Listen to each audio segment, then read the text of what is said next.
नमस्कार दोस्तों। एक बार महात्मा बुद्ध अपने कुछ शिष्यों के साथ एक गांव में भ्रमण कर रहे थे। उन दिनों कोई वाहन नहीं हुआ करते थे, इसलिए लोग पैदल ही दूर दूर की यात्राएं किया करते थे।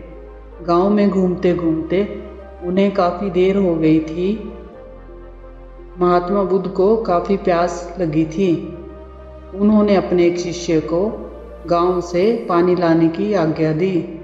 जब वह शिष्य गांव में अंदर गया तो उसने देखा कि वहाँ एक नदी थी जहाँ बहुत सारे लोग कपड़े धो रहे थे और कुछ लोग नहा रहे थे, इसलिए नदी का पानी काफ़ी गंदा दिखाई दे रहा था। शिष्य को लगा कि गुरुजी के लिए ऐसा गंदा पानी ले जाना ठीक नहीं होगा। ये सोचकर वह बिना पानी लिए ही वापस आ गया। महात्मा बुद्ध को बहुत प्यास लगी थी, इसलिए उन्होंने अब दूसरे शिष्य को पानी लेने के लिए भेजा। कुछ देर बाद वह शिष्य लौटा और पानी ले आया। महात्मा बुद्ध ने शिष्य से पूछा कि नदी का पानी तो गंदा था, फिर तुम साफ पानी कैसे ले आए?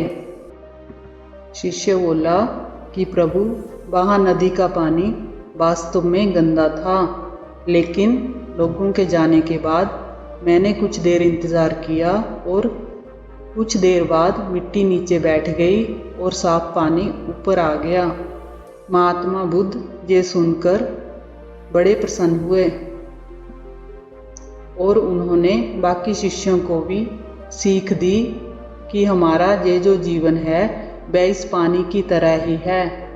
जब तक हमारे कर्म अच्छे हैं तब तक सब कुछ शुद्ध है, लेकिन जीवन में कई बार दुख और समस्याएं भी आती हैं, जिससे जीवन रूपी पानी गंदा लगने लगता है। कुछ लोग पहले वाले शिष्य की तरह बुराई को देखकर घबरा जाते हैं और मुसीबत देखकर वापस लौट जाते हैं। वह कभी जीवन में आगे नहीं बढ़ पाते।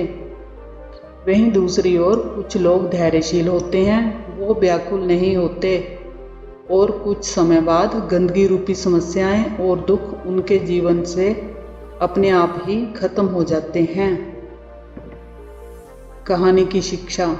इस कहानी से हमें ये शिक्षा मिलती है कि समस्या और बुराई केवल कुछ समय के लिए जीवन रूपी पानी को गंदा कर सकती है, जिसे हम जीवन में दुख के रूप में देखते हैं।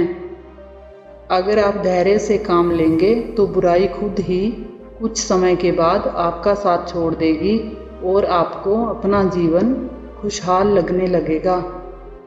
दोस्तों, आपको ये कहानी कैसी लगी कमेंट करके ज़रूर बताएं। अच्छी लगी हो तो वीडियो को लाइक करें, चैनल को सब्सक्राइब करें। कहानी को अंत तक देखने के लिए आप सभी का धन्यवाद।